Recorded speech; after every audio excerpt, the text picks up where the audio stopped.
Shalom a todos, bendiciones, buenas noches, bienvenidos a esta transmisión. Hoy con el estudio, con la reflexión de la parachá de la semana, tremenda porción, así que le pido que por favor vaya anunciando, avísele a su amigo, a su amiga, a la hermana, comparta, porque esta de verdad reflexión está poderosa. Anunciemos juntos, llamemos juntos a Efraín, es hora de despertar. Anunciemos juntos este mensaje de restauración, de salvación y sobre todo, anunciemos que desde la eternidad y hasta la eternidad el nombre de Yeshua, nuestro Mesías, está revelado en la Torá. Así que, amados, por favor, comparta. Hoy tenemos una parachá, pero tremenda. Venga, yo miro a ver si puedo compartir pantalla. A ver. Hoy tenemos una porción impresionante parachá, Ajerei Mot, que significa después de la muerte. Recordemos que cada parachá del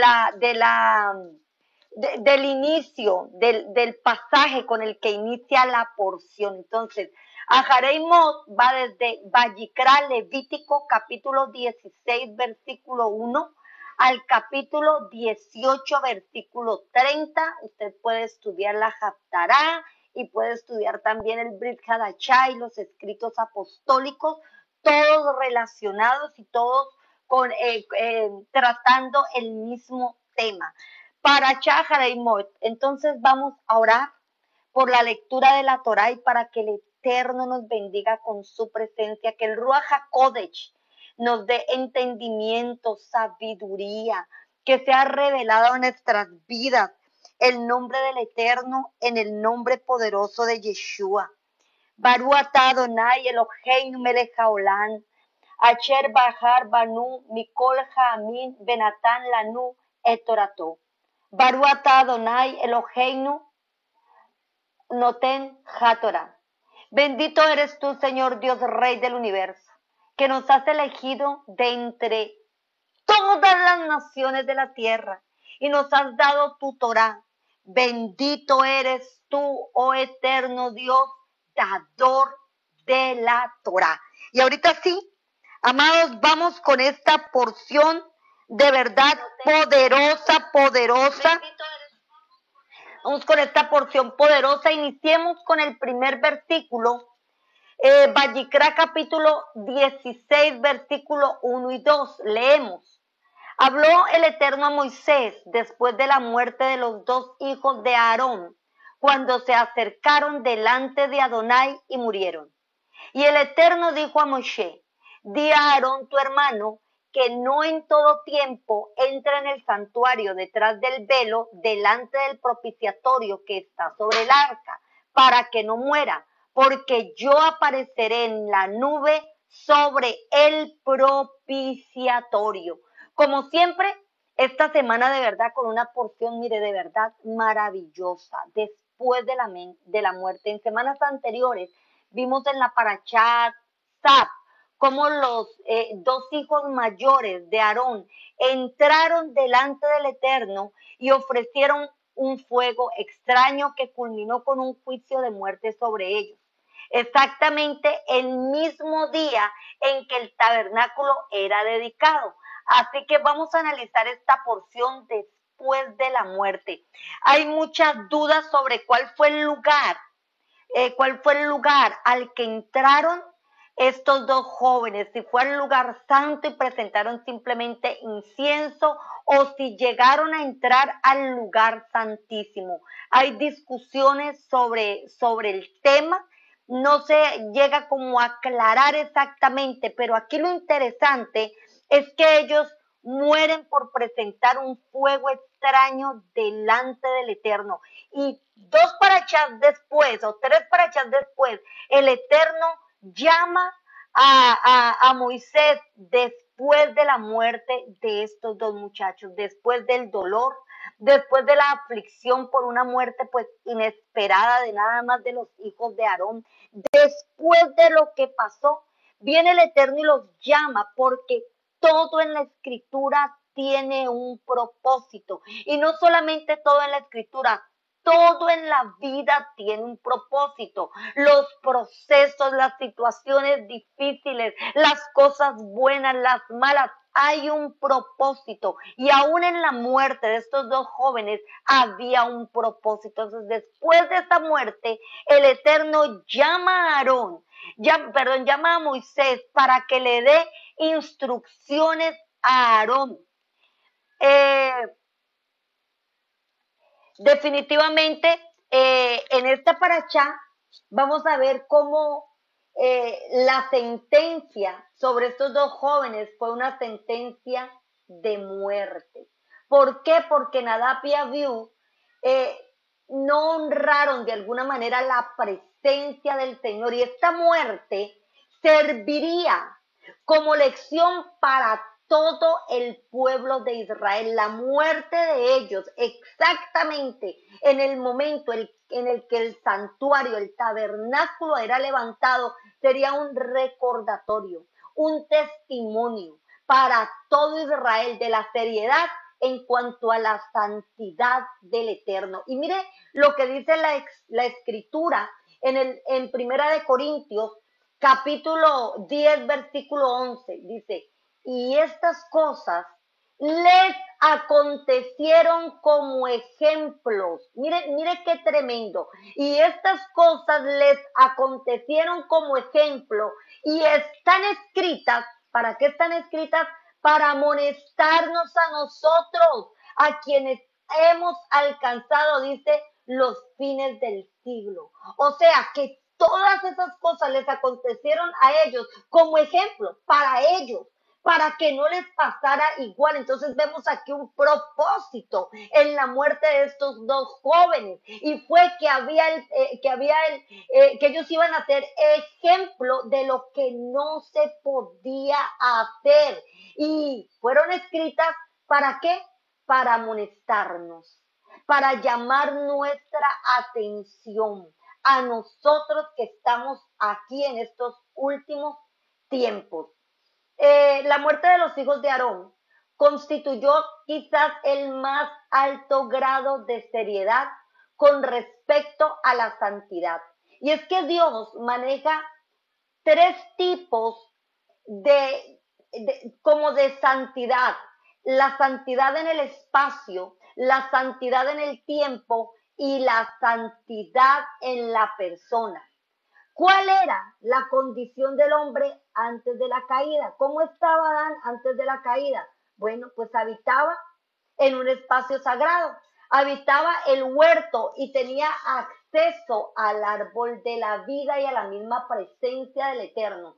Cuando Adán peca, es expulsado del huerto. El huerto representaba un lugar sagrado, un espacio sagrado. Cuando ellos pecan, son expulsados de ese espacio sagrado. ¿Por qué? Porque en ese espacio sagrado estaba el árbol de la vida. Lo que hicieron los hijos de Aarón fue no esperar las instrucciones que se les daría con respecto a cómo manejar los espacios sagrados en cuanto al Mizcanes, en el tabernáculo. Antes el Eterno no había dado instrucciones con respecto a cómo se debería entrar al, al tabernáculo.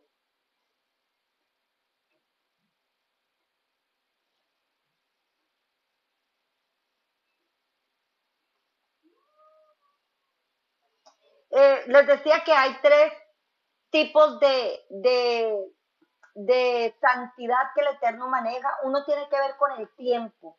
¿Qué quiere decir que hay santidad en el tiempo? Bueno, Dios creó 7 días de la semana, pero de esos 7 días, que todos son buenos, solo apartó, solo santificó uno. ¿Y cuál es? El Shabbat. Entonces, el Shabbat viene a representar un tiempo apartado, un tiempo santo para el Señor. Otro tiempo del año perdón, el mes, pues el pueblo tenía que reunirse, sonar los chofares, y ese día era aunque no era una santa convocación, sí representaba un tiempo apartado. Los otros eran los Moed, los Moedim, que son las 7 fiestas del Eterno, y los Shabbatón correspondientes. Eran esos Shabbatón especiales que no tenían que ver ya con el viernes al caer el sol, sino que podía pasar en cualquier momento. Entonces, esos son tiempos sagrados. Y por ejemplo, hay 7 fiestas, pero de las 7 fiestas hay una que se le considera la más sagrada de todas, la fiesta de fiestas, y es Yom Kippur. Entonces vamos viendo cómo el Eterno maneja tiempos sagrados. La santidad en las personas también. Hay niveles de santidad. Por ejemplo, el sumo sacerdote, había sacerdotes comunes y los levitas. Todos tenían acceso a los lugares santos, pero por ejemplo los levitas solo podían accesar a lo que es los atrios. Ese era el mayor lugar donde podían accesar, y aparte eran como los ayudantes de los sacerdotes. Los sacerdotes, la descendencia de Aarón, ellos podían estar, ellos, ellos podían estar ellos podían entrar al lugar santo, pero solo Aarón podía entrar al lugar santísimo. Entonces vemos cómo hay eh, eh, santidad en personas. En Aarón, Miriam y Moshe, a todos tres les hablaba Dios, pero cuando Aarón y Miriam hablaron de Moisés, el Eterno los detiene y les dice, ok, no se comparen o no se pongan al mismo nivel de Moisés, porque Moisés estaba aún por encima. Estaba por encima de Aarón y de Miriam. Aparte, también había una santidad en el espacio. El tabernáculo, por ejemplo, era un espacio sagrado, un espacio sagrado de entre cualquier otro lugar, pero también Israel representa un espacio sagrado. Y quiero que usted entienda esto, porque toda esta paracha me va a hablar de espacio, de personas y de un tiempo sagrado. Cada una de ellas me va a dar una información, y vamos a ver cómo Israel representa un espacio sagrado. Están todas las naciones de la tierra, y Dios ama a todos los habitantes y a todas las naciones de la tierra, pero Israel es la heredad del Eterno y representa un espacio y representa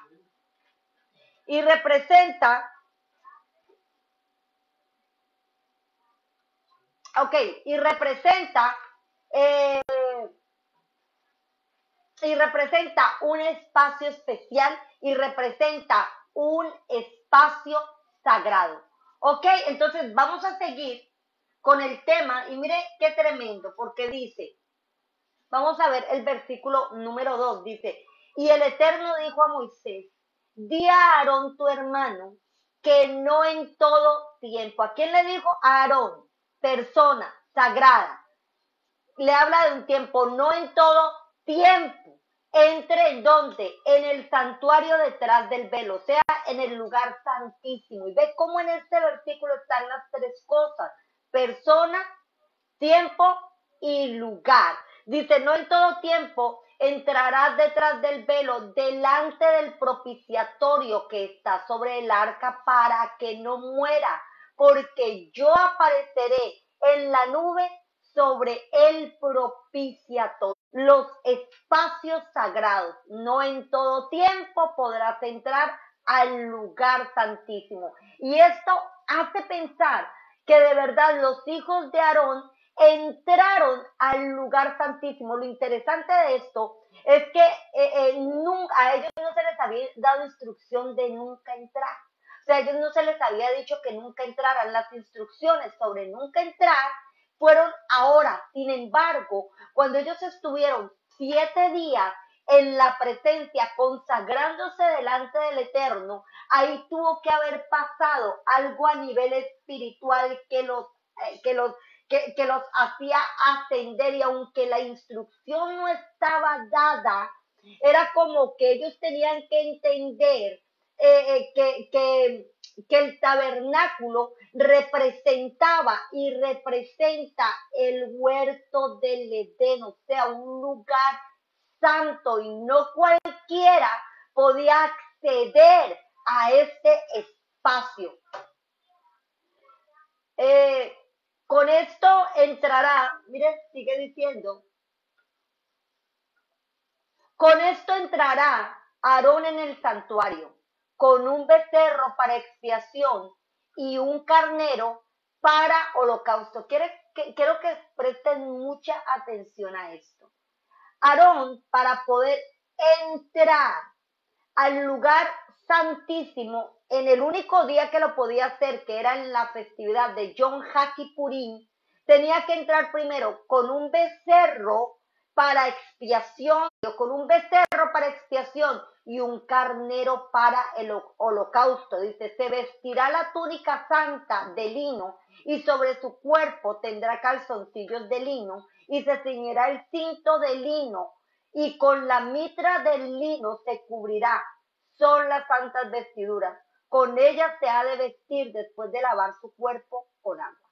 Aquí vienen especificaciones de cuándo podría entrar a ese lugar santísimo. Sería una vez al año. Lo haría únicamente el sumo sacerdote, más nadie.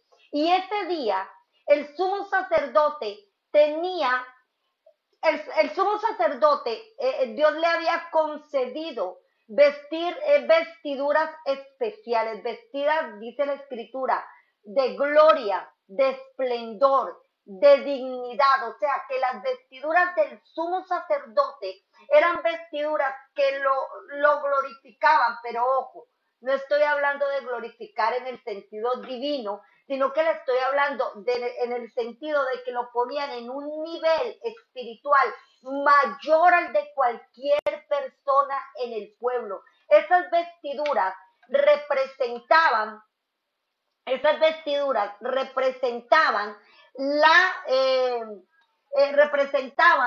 a Adán antes de la caída, representaban la gloria de la que había sido revestido Adán, la luz de la que había sido revestido Adán. Entonces, el sumo sacerdote todo el año tenía esas vestiduras, pero en la fiesta de Yom Kippur, él no se iba a poner esas vestiduras. Él iba a usar las mismas vestiduras que usaba cualquier otro sacerdote, que eran vestiduras simplemente blancas, más nada. Y para él poder entrar, tenía primero que purificarse, o sea, tenía que hacer tevilá. La tevilá era era la inmersión en agua, obviamente, y representaba purificación, representaba como un morir y nacer de nuevo. Entonces, antes del sumo sacerdote aún ponerse las vestiduras, tenía que descender a la tevilá, y después de descender a la tevilá era que él se vestía con esas vestiduras. ¿Ha pensado alguna vez usted por qué Yeshua fue sacrificado en Pesach y no en Yom HaKippurim? ¿Por qué el sacrificio de Yeshua fue durante la festividad de Pesach y no durante la festividad que conocemos como Yom Kippur? Yeshua cumple con todos los sacrificios descritos en la Torá, y este incluye a Pesach y a Yom HaKippurim. Ambas festividades se relacionan de una manera poderosa, y ambas festividades son el complemento la una de la otra. Pesach, ¿por qué Yeshua murió en Pesach? Porque Pesach es la fiesta de redención salvación y liberación de la esclavitud. Entonces, Pesaj en una fiesta que me habla de redención. ¿Qué es la palabra de redención? Es comprar, es pagar un rescate. Entonces, en Pesaj, Yeshua paga un precio, paga un rescate. ¿Qué quiere decir? Que a través de la sangre de Yeshua, a través de la sangre de Yeshua, a través de la sangre de Yeshua, nosotros fuimos ¿qué? Comprados. Eso comprar significa que fuimos redimidos. O sea, en Pesach, si usted piensa en el pueblo de Egipto, o sea, de la gente de Egipto, estaban bajo el yugo de Faraón de Egipto. Y viene a través de ese cordero que ellos mataron, o que fue sacrificado, perdón, ellos fueron redimidos de una condición de esclavitud y fueron elevados a una condición de pueblo y de hijos de Dios. Lo mismo ocurre con Yeshua. Yeshua muere para ser quien nos redima, quien nos libera, quien nos salva. ¿De qué? Del pecado, del yugo del pecado. Y a través de ese sacrificio alcanzamos una posición, alcanzamos un lugar, ascendemos y ya no somos gentiles o ya no somos pecadores. Ahora somos ¿qué? Hijos de Dios. Por eso la Escritura dice que a todos los que le recibieron les dio ¿qué? Potestad, autoridad de ser hechos hijos de Dios. Y es lo mismo que ocurrió en el pueblo de Israel en Egipto. Yom HaKippurim es una fiesta de reconciliación nacional por haber pecado.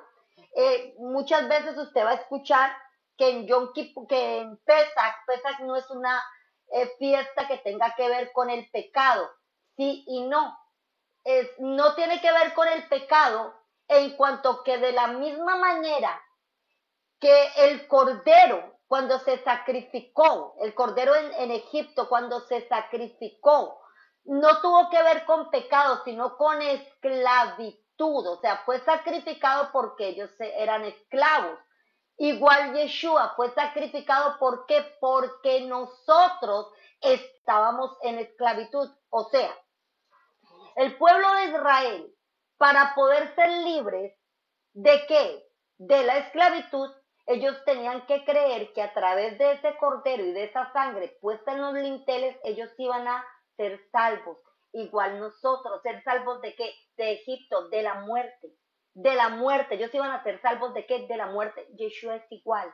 La sangre de Yeshua, cuando nosotros creemos en esa sangre, somos salvos ¿de qué? De las consecuencias del pecado. ¿Y cuál es la consecuencia del pecado? Muerte. El Yom HaKippurim es una festividad de reconciliación nacional por haber pecado. Ok, cuando empieza el pueblo de Israel fue tomado ya no como 12 tribus, sino como una nación, como un pueblo, un solo pueblo. Ellos fueron tomados ya como una única nación, como un pueblo, y fueron llevados al desierto, y en el desierto se les da ¿qué cosas? Leyes. Pero ¿qué ocurre con las leyes? A pesar de ellos haber sido redimidos, de haber sido salvados, de haber sido liberados, ellos pecan. Después de que se les dio la Torah, ellos pecan. Entonces viene la fiesta de Yom Kippur, que viene a ser la fiesta, ahora sí, del perdón, la festividad del perdón, o sea, la festividad donde ellos dicen, nos redimiste, nos liberaste, nos salvaste, nos diste leyes, has sido bueno, tu misericordia ha estado con nosotros, pero yo he fallado. Hemos fallado, hemos pecado. Y entonces la nación que fue sacada de Israel como un solo hombre, en Yom Kippur se vuelven a reunir como uno, no mío, no de aquel, no de aquella, sino el pecado de toda la nación. Y ahora se presentan como un solo pueblo, como un solo hombre, a confesar el pecado. Así que sígame con mucha atención. En Pesaj, Dios provee un cordero que redime, uno que compra a un pueblo que estaba bajo el yugo de un amo. Y viene el Eterno y a través de un cordero redime, libera, salva, saca al pueblo de la condición de esclavitud, de pecado. Y les digo, lo eleva a la condición de hijo. Entonces, Pesach es una fiesta de consagración. Por eso, en la Parashá Bo, en Éxodo, cuando se habla de esta parte del sacrificio en Pesach, se establece ahí la consagración de los primogénitos. Entonces, en Pesach, a través del Cordero, nosotros somos consagrados.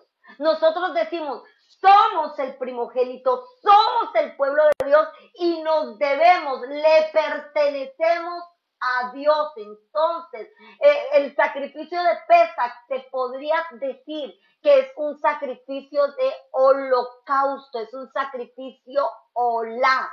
Por eso, miren qué tremendo. Miren qué tremendo, porque vamos a ver algo impresionante.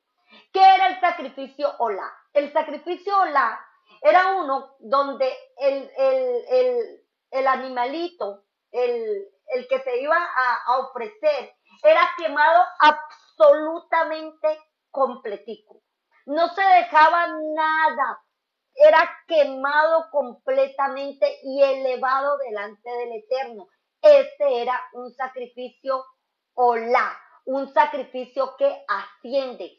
¿Cómo es que el Cordero de Pesach viene a ser un sacrificio que asciende? Cuando nosotros vemos la ley de Pesach, o sea, de lo que es Pascua, de lo que es ese Cordero de Pesach, hay un mandamiento que dice que se iba a sacrificar el Cordero y se iba de acuerdo al tamaño de la familia, de eso mismo iba a ser el tamaño del Cordero. Y entonces se iban a comer completamente toda la carne del cordero, toda, se tenían que comer todo, pero si no podían comérsela toda porque tal vez el cordero era muy grande, ese cordero tenía que ser quemado, una ofrenda de holocausto, y la ofrenda de holocausto es una ofrenda de consagración. ¿Por qué el pueblo ¿por qué el ángel de la muerte no pasó? Porque había una marca de sangre, y esa marca de sangre decía que el que habitaba en esa casa tenía un pacto con el Eterno, o sea, estaba consagrado para el Eterno.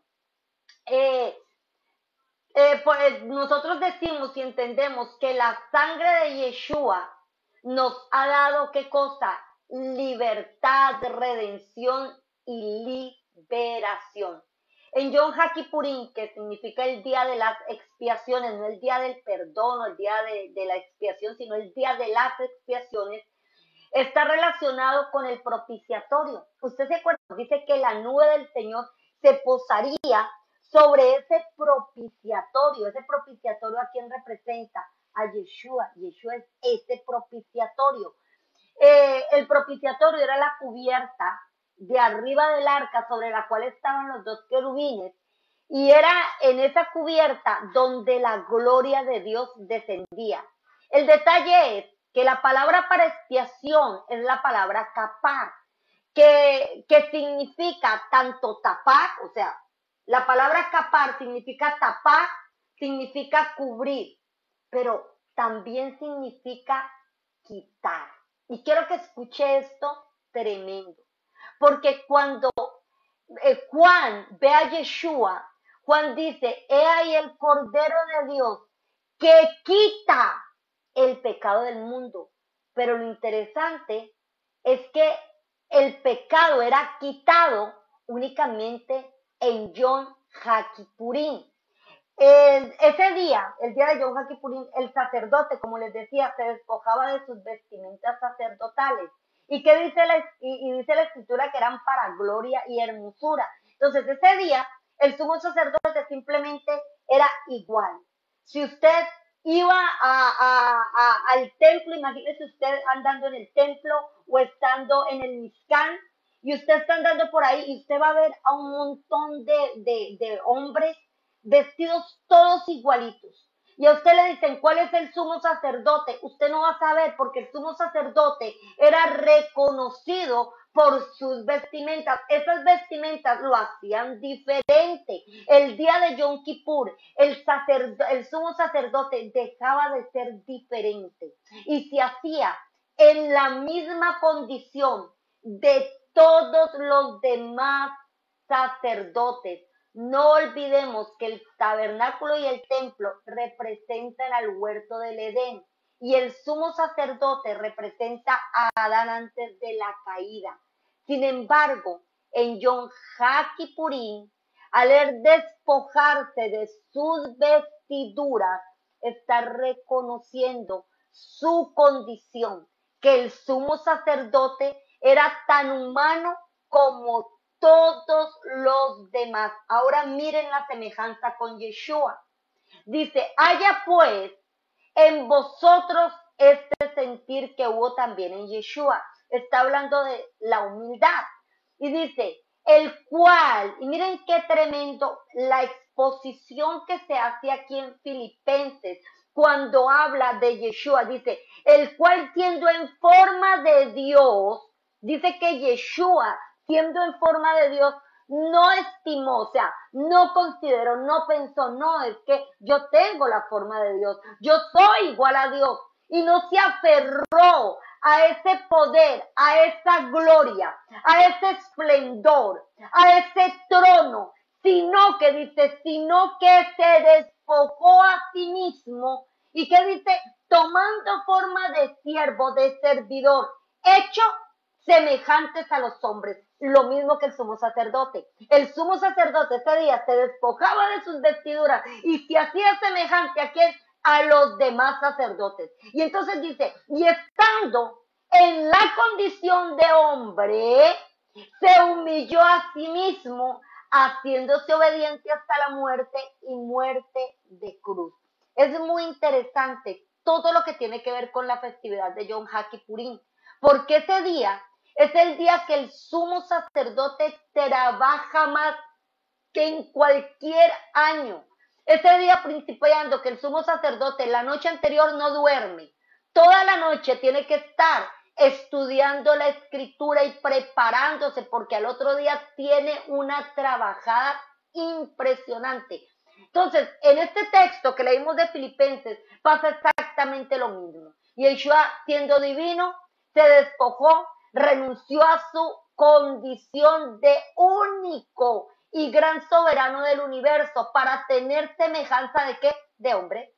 Y por eso es que nosotros jamás podemos creer en Yeshua como alguien divino que vino aquí, fue divino. Yeshua se hizo como usted y como yo. En eso radica la grandeza y lo maravilloso de Yeshua, porque si Yeshua era Dios aquí en la tierra, o sea, si Yeshua en su carne era Dios, pues no hizo nada extraordinario, porque Dios no puede ser tentado, porque entonces no hubiera sido difícil el sacrificio, pero es que Yeshua tomó nuestro lugar, tomó nuestra condición, le daba hambre, le daba sed, necesitaba descansar porque habiendo sido tentado en todo, dice en todo, pero no pecó. A Yeshua se hizo exactamente como nosotros, pero no pecó. Y qué tremendo, porque en la festividad de Yom HaKippurim,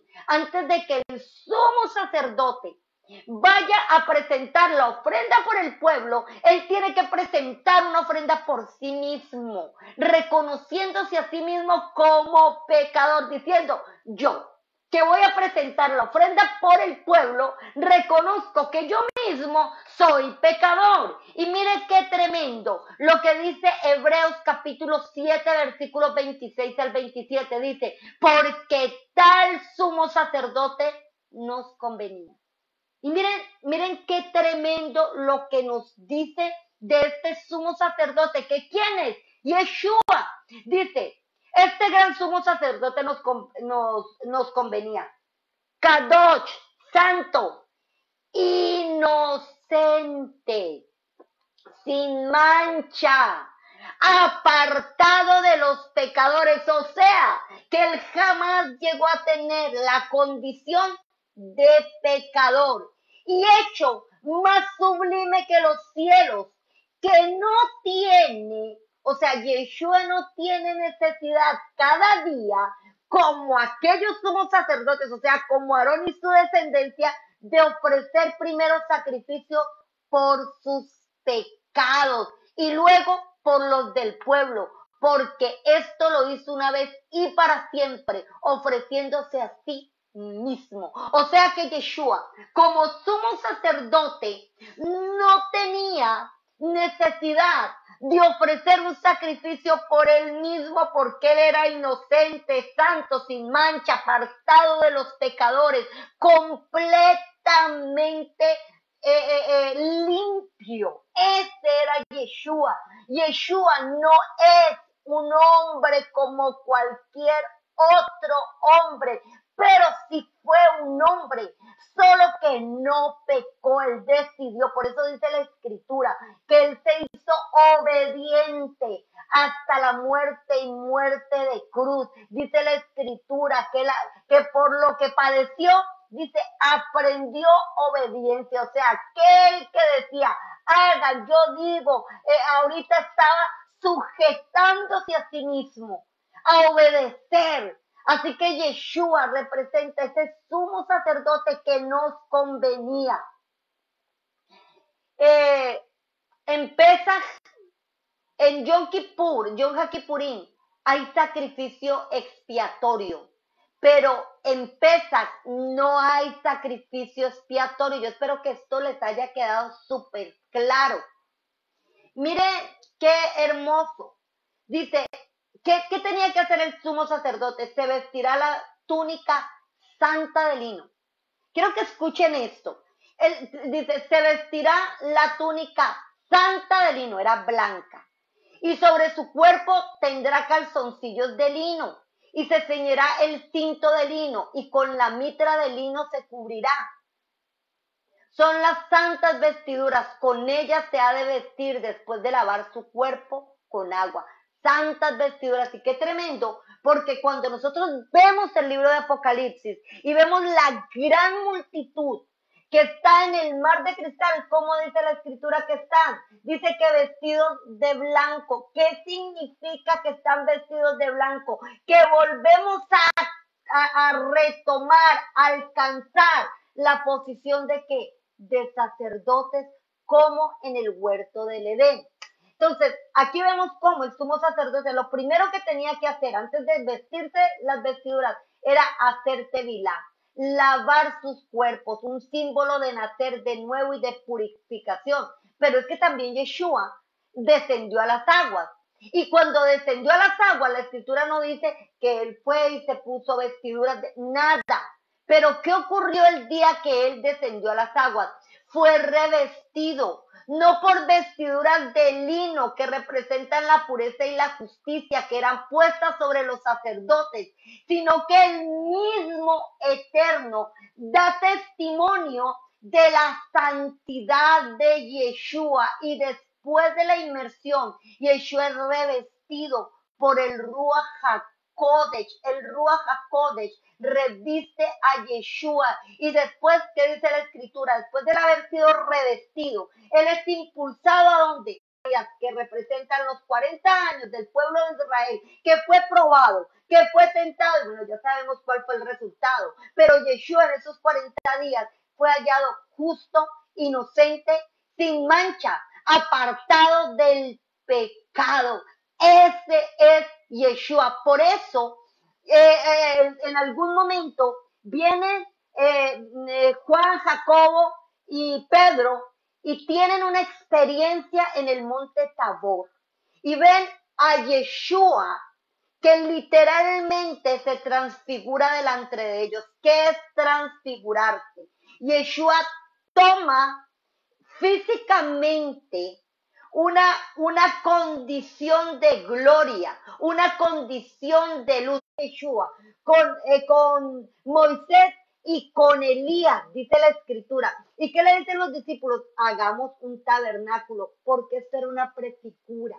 Era una prefigura de lo que iba a ocurrir, porque Yom Kippur y Sukkot me habla para las bodas. Así que Yeshua, ellos le dicen, hacemos un tabernáculo. ¿Para qué era un tabernáculo? ¿Qué nos recuerda el tabernáculo? El pueblo de Israel en el desierto, pero también nos recuerda una jupá. Una jupá nos recuerda. ¿Para qué? Para las bodas. Entonces, Yeshua, vemos ahí una conexión de lo que iba a ocurrir a través del sacrificio expiatorio de Yeshua. Que tiene que ver con la festividad de Yom HaKippurim. Entonces, mire lo que pasaba, mire lo que tenía que hacer el sumo sacerdote. Después de haberse lavado, después de haber hecho la tevilá, después de haberse puesto sus vestiduras y después de haber presentado el sacrificio del becerro por expiación por él y de una cabra para holocausto. Después de haber hecho eso, dice que el sumo sacerdote tomaría a 2 machos cabríos y los presentaría delante del Eterno a la puerta del tabernáculo de reunión y echaría suertes y echará suertes Aarón sobre los 2 machos cabríos, uno por el Eterno y otro por Azazel. Y hará traer a Aarón al macho cabrío sobre el cual cayere la suerte por el Eterno y lo ofrecerá en expiación. Mas el macho cabrío sobre el cual cayere la suerte por Azazel lo presentará vivo delante del Eterno para la reconciliación sobre él, para enviarnos a Azazel al desierto. El sumo sacerdote tenía, ojo, miren esto, tenía que comprar de su propio bolsillo los 2 machos cabríos, que servirían para el sacrificio expiatorio. Y qué tremendo, porque Yeshua fue comprado, y fue comprado con dinero de qué? Del templo. ¿Qué le parece a usted? ¿Coincidencia? ¿Será coincidencia esto? Entonces, mire, el sumo sacerdote tenía que comprar los 2 machos cabríos y esos 2 tenían que ser igualiticos, idénticos. Uno iba a ser para el sacrificio expiatorio y otro era para reconciliación, idénticos. Se haría suerte sobre ellos y uno sería para Azazel. El significado de Azazel es súper incierto. Y hay muchísimos temas sobre hacer, pero no vamos a entrar en ese detalle. Lo cierto es que ambos chivos cumplen una única función. Ambos chivos representan una función única y representan a Yeshua. Los 2 representan a Yeshua. El macho cabrío que se le llamaba la Adonai, era sacrificado en expiación, su sangre era presentada delante del Eterno a favor del pueblo, pero el otro era enviado después de que el sumo sacerdote imponía las manos y declaraba el pecado del pueblo, de la nación completa sobre esos machos cabríos, y uno era sacrificado y el otro era llevado al desierto, lo mandaban con un hombre limpio, dice la escritura, un sacerdote probablemente, y era llevado al desierto. Algunos dicen que este macho cabrío era lanzado por un precipicio, y de hecho la palabra Azazel tiene que ver con lanzar desde una montaña a algo. Y entonces otros dicen que era abandonado ahí. Entonces quiero que escuchen muy bien. La palabra capar, con la que se traduce expiación, tenía 2 sentidos. Uno, el de cubrir. ¿Cubrir qué? Cubrir el pecado, cubrir la maldad. Pero también el quitar el pecado. Entonces, el macho cabrío que era matado, o sea, que era degollado y que era presentada su sangre, era el que tapaba el pecado. O sea, ese macho cabrío tapaba, cubría el pecado. Y el que era llevado, que era el que era para reconciliación, quitaba el pecado. ¿Por qué lo quitaba? Porque ese macho cabrío era quitado del pueblo, era llevado como al exilio. Sin embargo, esta fiesta, tanto la fiesta de Pesaj, de panes sin levadura, de Omer Reshit y de Shavuot, ya tienen su cumplimiento, pero la expiación no. Tiene un cumplimiento parcial. ¿Qué significa parcial? Que el pecado del pueblo en la muerte de Yeshua fue cubierto, mas no ha sido quitado. Quiero que escuche esto porque es muy importante que entendamos este principio. El pecado fue cubierto porque fue expiado a través de Yeshua, pero no fue quitado. ¿Cómo sabemos que no fue quitado? Porque Yeshua venció ¿a quién? A la muerte. Pero todos nosotros vamos a morir, o a menos de que venga Yeshua antes, pero todos se supone que vamos a morir. Solamente estarán vivos cuando llegue Yeshua y pues los encuentre vivos. Y entonces, ¿qué dice la Escritura? Nuestros cuerpos serán cambiados.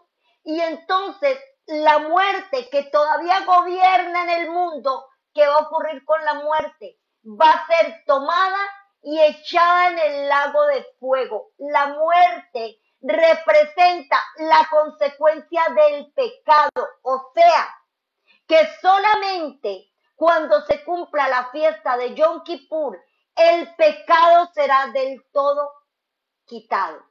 Por ahorita, nuestro pecado ha sido expiado y somos declarados pueblo de Dios y somos reconciliados a través de la sangre y de la promesa. Por eso la salvación no es, nosotros solo somos salvos hasta el final. Por eso la Escritura dice que el que persevera hasta el final. No es que yo recibí a Yeshua y soy salvo. No, no, no, no, no, no. Nosotros estamos en un caminar y la salvación es hasta el final. El que persevere hasta el final, ese será salvo, y eso es importante que lo entendamos. Nosotros en Pesach alcanzamos un estatus, alcanzamos una posición, pero cada fiesta, cada festividad a nosotros nos va ayudando a ¿qué? A alcanzar una estatura. ¿Cuál estatura? La de Yeshua, que es ¿qué? El varón perfecto. Entonces vamos viendo cómo de Pesach hasta Sukkot nosotros vamos en un proceso de ¿qué? De purificación y de santificación a través de ¿qué? De un sacrificio, de holocausto, de expiación que hizo ¿quién? Yeshua. Qué interesante, porque Yeshua, como les decía, cumple las dos funciones del macho cabrío. Yeshua, al igual que los dos machos cabríos, les decía, fue comprado por el templo. Y veamos uno de los momentos más impresionantes en la festividad de Pesaj, que narra cómo Pilatos, que era un hombre malísimo, Pilatos era alguien pero malísimo, y este hombre declara a Yeshua inocente, era un preso en la festividad de Pesaj, así que toman a Yeshua y toman, pero miren qué interesante, porque la historia, los historiadores dicen que Yeshua Bar Abba, o sea, no es Barrabás como lo tenemos en nuestra Biblia, sino que su nombre era Bar Abba. Sí, era Bar Abba. Y este hombre llamado Bar Abba, que significa, esa palabra Bar Abba significa hijo del Abba. Entonces, este hombre que era un criminal, era un asesino, Y cuando nosotros vemos qué es lo que pasa en Pesach se busca la liberación. ¿Liberación de qué? Del pecado. Y en Pesach, cuando sale este hombre llamado Yeshua Bar Abba, este hombre, muy seguramente un celote, ¿y quiénes eran los celotes? Los que buscaban la liberación de Israel, ¿a través de qué? De la violencia. ¿A través de qué? De la guerra, a través de la espada. Y vemos cómo estos dos hombres que son puestos, pero ojo, este Barabá o Barrabás no era limpio, aunque tenía, mire qué tremendo, porque tenía el mismo nombre de Yeshua, también era hijo del Padre, según el nombre, pero este no era limpio. Y cuando Yeshua es declarado para ser sacrificado, representaba lo que Yeshua y su sangre redentora y expiatoria iba a hacer sobre aquellos que tenían una sentencia de muerte. Escúcheme esto. Esta paracha empieza diciendo después de la muerte, porque después de la muerte ya no hay nada que hacer. Y resulta que en la fiesta de Yom HaKippurim hay pecados que se les conoce como pecados de muerte, pecados que no tienen expiación, que no tienen perdón con ningún sacrificio.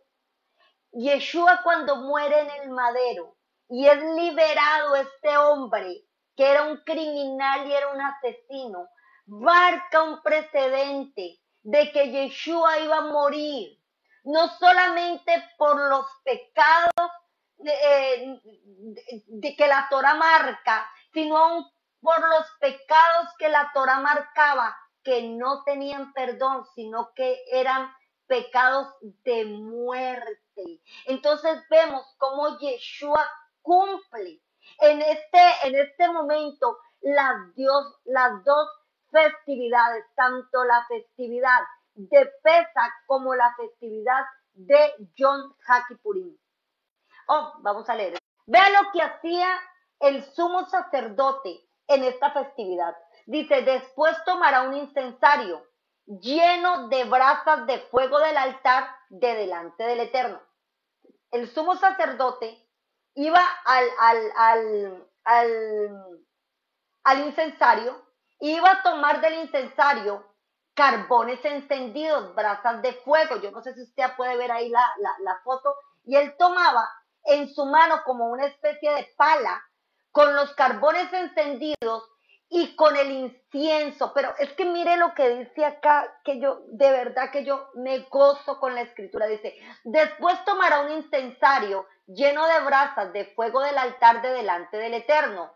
Y sus puños, quiero que piensen sus manos, y sus puños llenos del perfume aromático molido.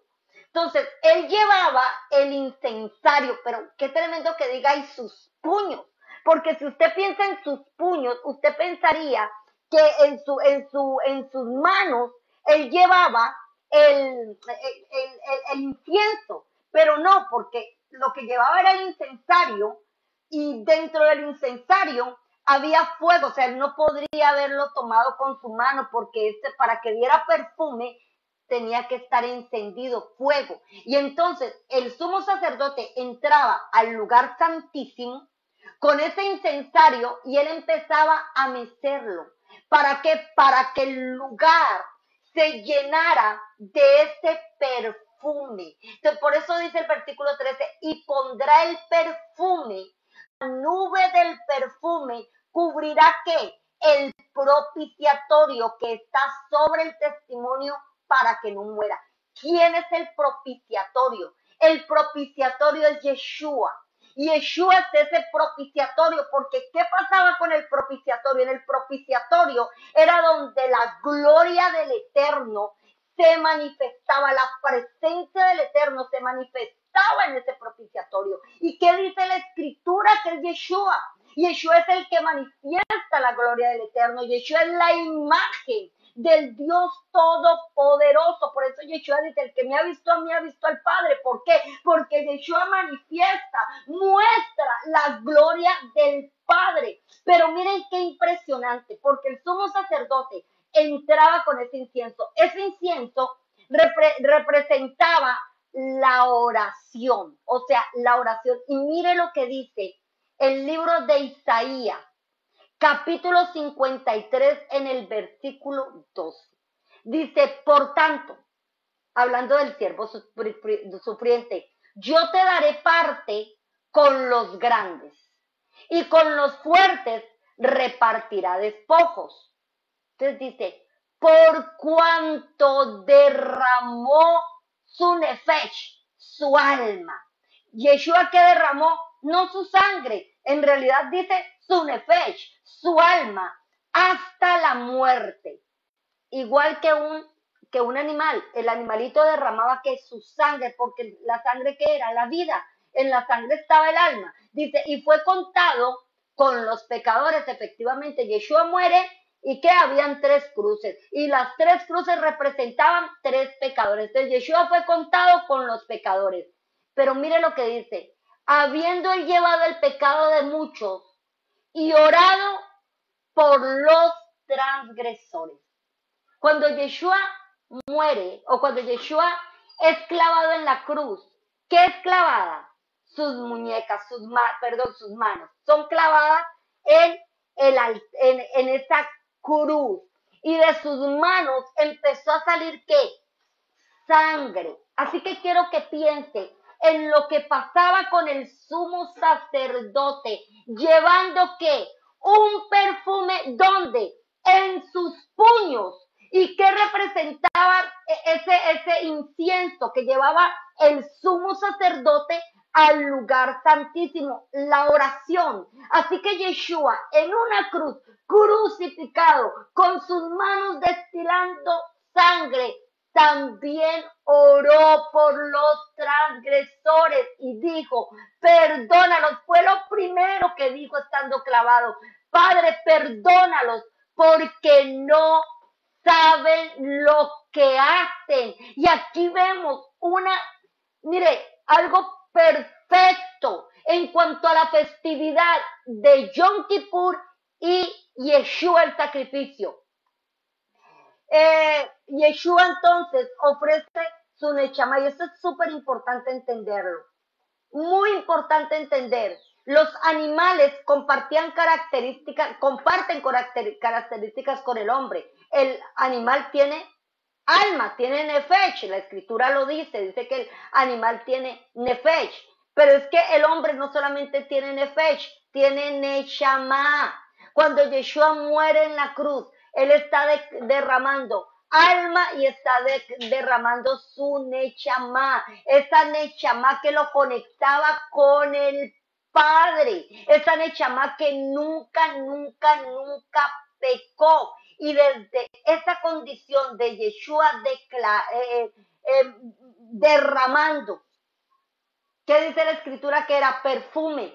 Dice, Padre, perdónalos porque no saben lo que hacen. Lo mismo que hacía el sumo sacerdote durante la fiesta de Yom Kippur. Simplemente pedir perdón por el pecado del pueblo. Dice, y esto tendréis por estatuto perpetuo en el mes séptimo, a los 10 días del mes, afligiréis vuestras almas, y ninguna obra haréis, ni el natural, ni el extranjero que mora entre vosotros, porque en este día se hará expiación por vosotros, y seréis limpios de todos vuestros pecados delante del Eterno. Qué tremendo, porque este día se constituye dentro del tiempo el día más sagrado de todo el año. Los tiempos de Dios. En ese día se manifiesta toda la santidad, todo el poder, toda la misericordia de Dios manifestada en la fiesta de Yom Kippurim. El capítulo 17 es un día para afligirse. Mire que Pesach no es un día para afligirse, no dice, os afligiréis, no dice la escritura, pero ya Yom HaKippurim sí nos habla de afligirnos. ¿Por qué nos habla de afligirnos? Porque ese es un día para entender que hemos fallado, que nosotros no hemos obedecido atentamente, no hemos oído atentamente para obedecer las palabras de la Torah. Y ese día entonces, en ese reconocimiento, no decimos como el fariseo, ay Señor, gracias que no soy como este publicano, sino que ese día decimos, todos hemos pecado, toda la nación se ha corrompido, toda la nación se ha desviado, me arrepiento en polvo y ceniza. Y hay una aflicción del alma, hay una aflicción del corazón hasta alcanzar la misericordia de Dios a través. Capítulo 17 empieza con la prohibición de sacrificar para ningún otro Dios. Entonces habla de que todos los sacrificios que se hagan tendrán que ser exclusivamente para Dios y tendrán que ser llevados al eterno, al lugar, al tabernáculo, y ningún hombre, salvo los sacerdotes, podrían presentar sacrificios, ofrendas u holocaustos delante del eterno, solo los sacerdotes. Esta prohibición incluía también a los extranjeros que moren, capítulo 17 al 26, mortecino o despedazado por fiera. ¿Y por qué? ¿Por qué está esta prohibición? Porque, vamos a ver, ¿por qué es tan malo comer sangre de animales? Dice, porque la vida de toda carne está en su sangre. Por tanto, he dicho a los hijos de Israel, no comeréis la sangre de ninguna carne, porque la vida de toda carne es su sangre. Cualquiera que la comiere será cortado. Entonces hay una prohibición absoluta de no comer sangre, pero siendo así, ¿por qué Yeshua dice las siguientes palabras? Dice Juan capítulo 6, versículo 53, dice, y Yeshua les dijo, de cierto os digo, si comiereis la carne del Hijo del Hombre y bebiereis su sangre, si no comiereis la carne del Hijo del Hombre.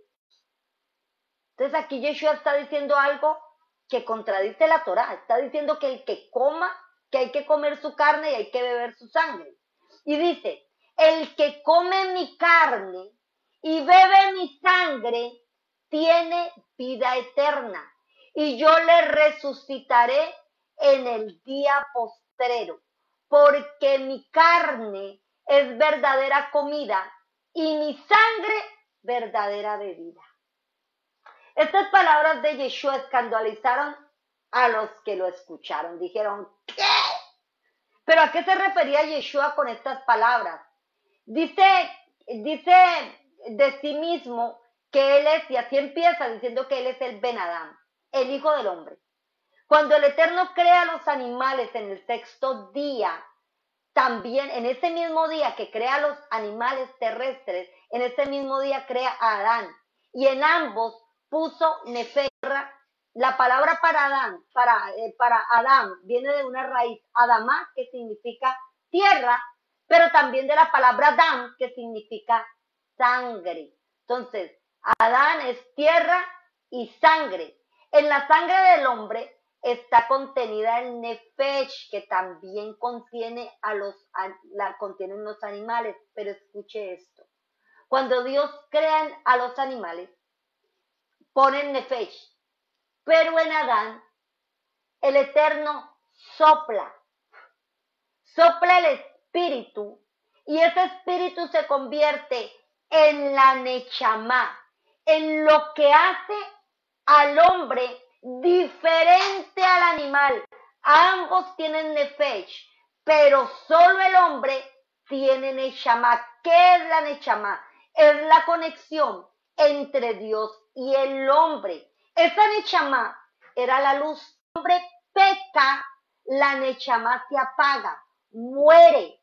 Y entonces la Nefesh queda expuesta, la Nechama era como esta cubierta, lo que cubría la Nefesh, lo que hacía que la Nefesh estuviera resguardada, que no estuviera expuesta. Cuando el hombre peca, la Nechama se apaga y entonces la Nefesh del hombre queda expuesto al pecado, queda expuesto a la oscuridad, queda expuesto al mal. Y entonces Eliezer hará la inclinación a lo malo es despertada en el hombre, porque duerme la Nechama y se despierta el Yetzer Hará. Los animales cumplían una función y era derramar su sangre, que era su vida, en lugar del pecador. ¿Qué era lo que pegaba? ¿Qué era lo que pecaba? La Nefesh. Pero Yeshua nunca cometió pecado. Su Nefesh nunca se contaminó, porque su Nechama nunca se apagó. Nunca la Nechama de Yeshua se apagó. Por eso cuando el sacerdote entraba al lugar santísimo, llevaba consigo incensario y carbones con perfume en una pala, de manera que todo oliera a perfume. Dice la escritura que a todos los que le recibieron les dio potestad de ser hechos hijos de Dios, los cuales no son engendrados de sangre ni de carne. Escuchen esto. Cuando nosotros recibimos, creemos en el sacrificio de Yeshua, nosotros no somos engendrados ni de sangre, ni de carne, ni de voluntad de varón, sino de Dios. Entonces, la carne y la sangre de Yeshua derramada en el madero no contenía una nefesh, sino la nechama, que el primer Adán había perdido su nefesh hasta la muerte, habiendo llevado el pecado. ¿Dónde? En la nefesh, porque la nechama nunca pecó. Y en la cruz Yeshua oró por los pecadores. Entonces, ¿por qué está prohibido comer sangre? Y aquí quiero que usted vea algo espiritual y tremendo. Porque a nivel espiritual, tu alma, al comer sangre animal, se contamina con el alma o la vida de ese animal y te inclina a lo malo. ¿Por qué? Porque los animales actúan por instinto. Escuche esto. Los animales actúan por instinto. Cuando el hombre come la sangre, su nefesh es llevada a dejarse gobernar por el instinto animal. Por eso en esta misma paracha dice que cuando se sacrifica un animal, que sea para comer, o sea, si alguien va quiere hacer un sancochito de res, entonces va y mata a la vaca, no la está sacrificando al Eterno, simplemente la quiere para comer, pero la sangre tiene que ser vertida en tierra. ¿Por qué? Porque la sangre contiene a nivel espiritual un espíritu, una inclinación animal que hace que el hombre sea inclinado a todo lo malo. Entonces, ¿por qué Yeshua habla de comer su carne y beber su sangre? Porque Yeshua lo está haciendo a nivel espiritual. Nosotros no comemos su carne y su sangre, pero hay algo a nivel espiritual. Su sangre viene a traer reparación en nuestro ADN. El ADN del hombre, o sea, la sangre fue corrompida y a través de Yeshua nuestra sangre viene a ser reparada, viene a ser reparación en lo interno. Por eso las prohibiciones de la comida son tan importantes. Y mire, de verdad que como nunca en esta parashá pude entender muchos patrones de comportamientos en el ser humano relacionados con la comida. El capítulo 18 empieza prohibiendo a la nación practicar las costumbres que hay en Egipto, o sea, en el mundo. Y llama al pueblo a apartarse de todo pecado sexual. Entonces aquí les prohíbe que no tomen a la esposa del papá, que no, toda inmoralidad sexual aquí es prohibida. Y entonces hay una lista impresionante de pecado sexual. Y mire lo que dice la escritura. Dice, en ninguna, dice, ya pronto vamos a terminar, capítulo 18, versículo 24. En ninguna de estas cosas os amancillaréis, pues en todas estas cosas se han corrompido las naciones que yo he hecho de delante de vosotros. Y la tierra fue contaminada, y yo visité su maldad sobre ella, y la tierra vomitó a sus moradores. Aquí no está hablando del mundo, aquí está hablando de Israel. Recuerde que Israel es una tierra apartada, es la tierra que el Eterno escogió. Entonces, los moradores de la tierra de Israel, el que habita en Israel, por eso dice, el propio, el nativo, como el extranjero, cualquiera que habite ahí, tiene que someterse a las leyes del Eterno, porque el lugar es un espacio sagrado, apartado. Entonces, antes de que Israel entrara a la tierra prometida, los cananeos fueron expulsados, o sea, fueron echados por el Eterno, porque ellos se habían corrompido una tierra que era apartada. Entonces, aunque ellos no conocieran la Torá, ellos tenían la obligación de santificar esa tierra porque le pertenecía al Eterno, espacio sagrado. Entonces Dios les advierte que la tierra, o sea, está hablando de Israel, Erex, la tierra vomitó a sus moradores. Y qué tremendo, porque es lo mismo que me habla el libro de Apocalipsis, cuando el Eterno dice lo siguiente, dice que es mejor que seamos fríos y no tibios. Dice, porque a la boca es la misma expresión que se usa aquí para hablar de aquellos que contaminen la tierra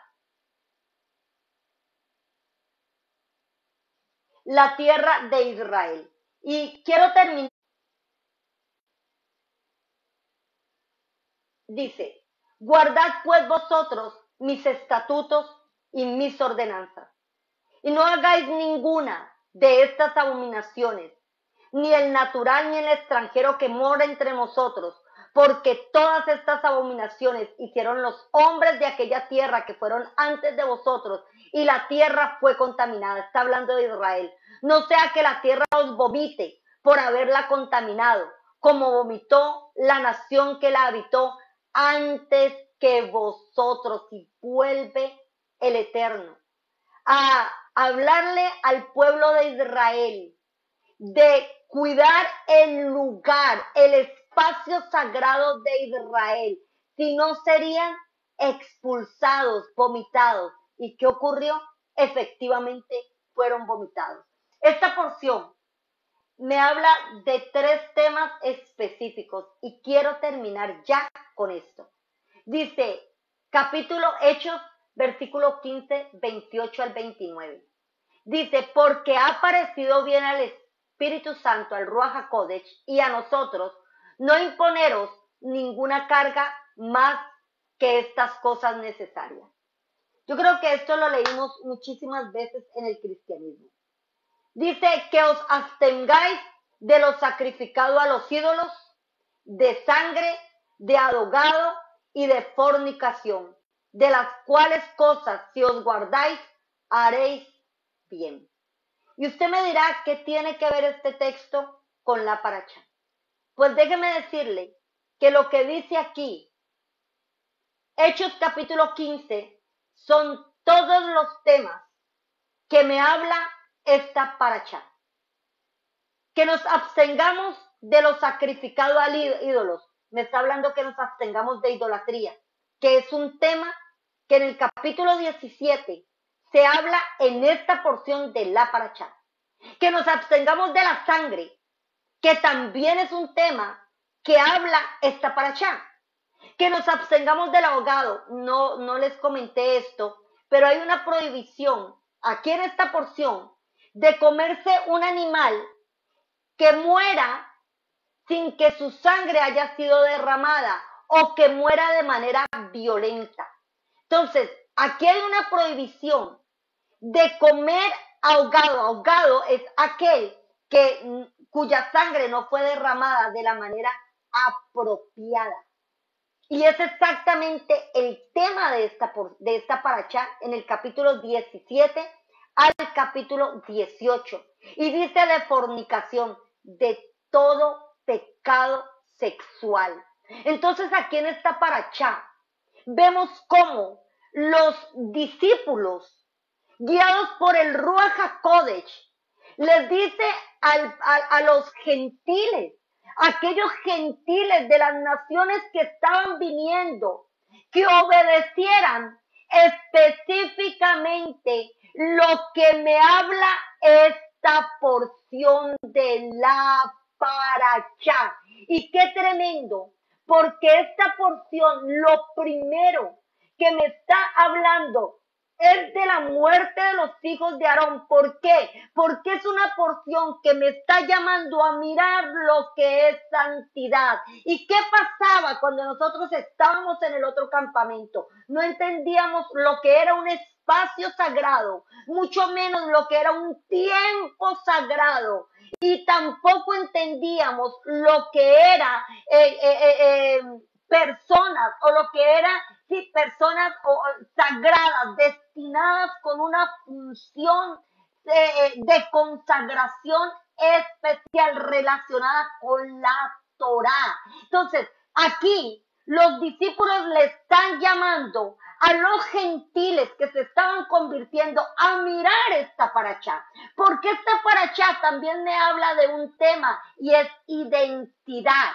Porque cuando vemos la fiesta de Yom HaKippurim, a la festividad de Yom HaKippurim, solo pueden acudir aquellos que hayan celebrado la fiesta de Pesach, y los que han celebrado la fiesta de Pesach son los que tienen que entender que no somos gentiles, que somos Israel, que somos hijos de Dios. Y después te habla de estos 4 específicos mandamientos que me están santificando.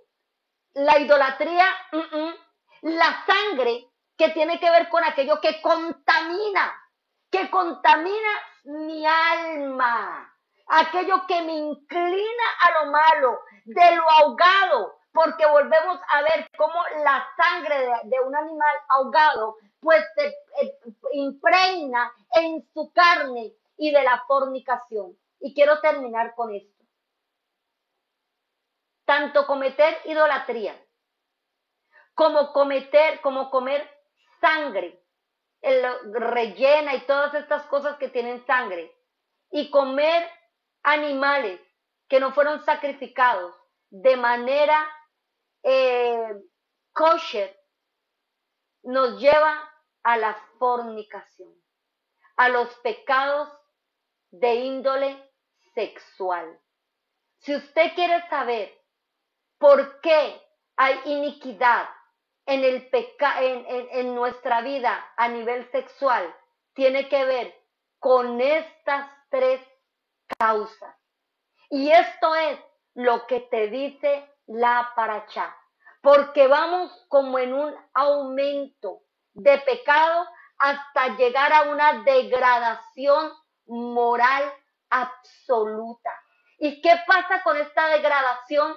Que nos hace ser expulsados, vomitados de la tierra de bendición que el Eterno ha destinado para todos aquellos que le obedezcan.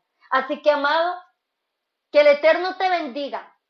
Y en el capítulo 18 está este texto que no puedo dejar de leerlo. Dice: mis ordenanzas pondréis por obra.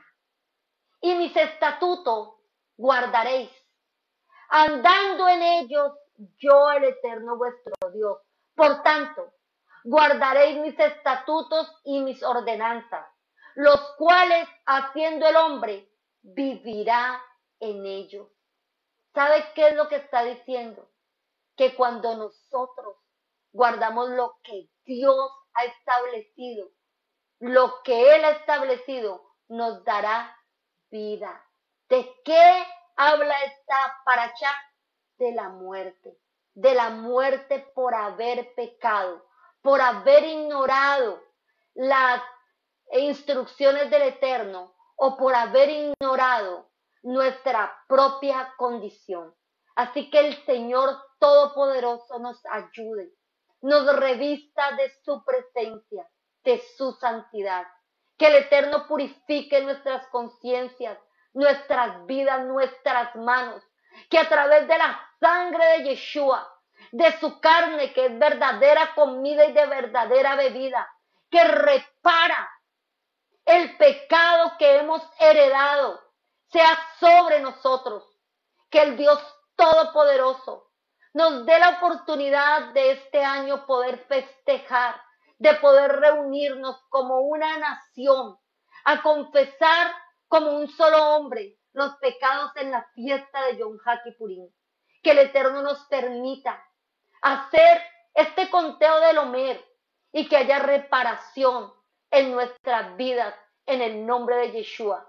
Que este nuevo ciclo de fiestas, este nuevo ciclo que empezó con la fiesta de Pesach, sea para nosotros un tiempo de bendición, un tiempo de restauración, un tiempo de maduración, un tiempo de consagración, que crezcamos hasta alcanzar la estatura del varón perfecto que es en Yeshua HaMashiach, nuestro Adón.